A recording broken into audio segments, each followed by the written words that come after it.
Bismillahirrahmanirrahim. Assalamualaikum warahmatullahi wabarakatuh. Saya Aisyah Amini dengan NIM P01211010, mahasiswi Akademi Kebidanan Harapan Ibu Pekalongan semester 1, akan mempresentasikan mengenai sistem kardiovaskuler dalam mata kuliah anatomi dan fisiologi. Apa sih sistem kardiovaskuler itu? Sistem kardiovaskuler adalah suatu sistem organ yang berfungsi untuk mengedarkan darah yang berisi zat dan nutrisi dari jantung ke seluruh tubuh dan sebaliknya. Lalu apa saja struktur dan fungsi sistem kardiovaskuler? Struktur dan fungsi sistem kardiovaskuler yang pertama strukturnya adalah jantung. Fungsi jantung adalah untuk memompa darah dan menyediakan tekanan untuk mengalirkan darah ke pembuluh darah. Jantung terbungkus oleh membran perikardium yang terdiri dari perikardium visceral dan perikardium parietal. Ruang-ruang jantung terdiri dari atrium atau serambi dan ventricle atau bilik. Faal atau fungsi otot jantung. Jantung terdiri dari otot, yaitu otot jantung yang memiliki rongga. Otot jantung merupakan jaringan istimewa karena kalau dilihat dari bentuk dan susunannya sama dengan otot serat lintang. Cara bekerjanya di luar kemauan kita karena dipengaruhi susunan saraf otonom. Ukuran jantung sebesar kepalan tangan, berat jantung dewasa sekitar 250-350 gram.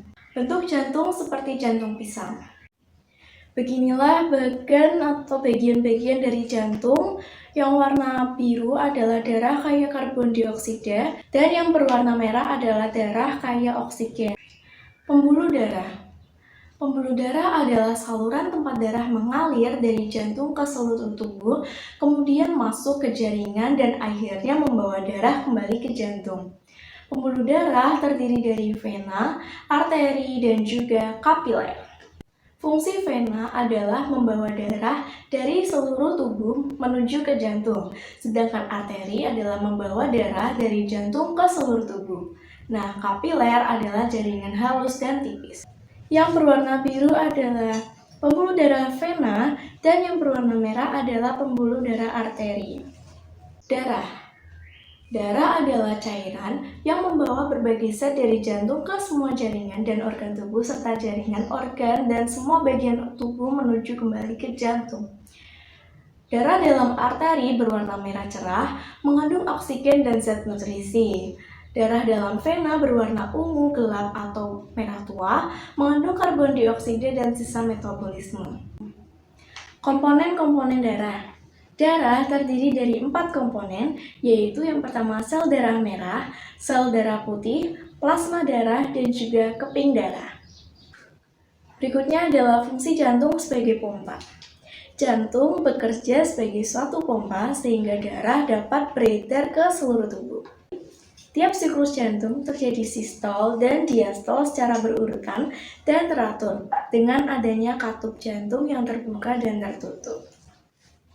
Peredaran darah besar dimulai dari ventricle sinistra menuju ke valvula semilunaris aorta, menuju aorta dan ke arteri, lalu ke arteriol, lanjut ke kapiler arteri di jaringan, ke kapiler vena, ke vena lobus, kemudian ke vena, dan ke vena cava superior dan inferior menuju ke atrium dextra dan ventricle dextra.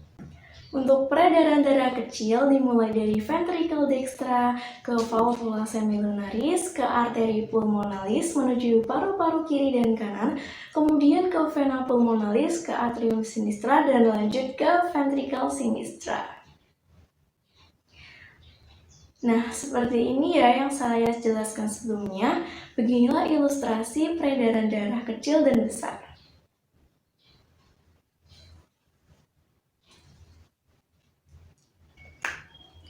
Selanjutnya adalah tekanan darah. Pada saat ventrikel kiri memaksa darah masuk ke aorta, tekanan darah naik sampai puncak yang disebut dengan tekanan sistolik. Tekanan darah turun sampai ke titik terendah disebut tekanan diastol. Tekanan darah dapat dikatakan normal jika berada pada angka 120/80 mmHg. Yang terakhir adalah denyut nadi. Denyut nadi adalah suatu gelombang yang teraba pada arteri di sini. Bila darah dipompakan keluar jantung. Denyut nadi normal pada orang dewasa adalah 60-80 kali per menit. Sekian presentasi dari saya. Apabila ada kekurangan mohon dimaafkan. Dan apabila ada yang ingin ditanyakan, silakan komentar di kolom komentar ya.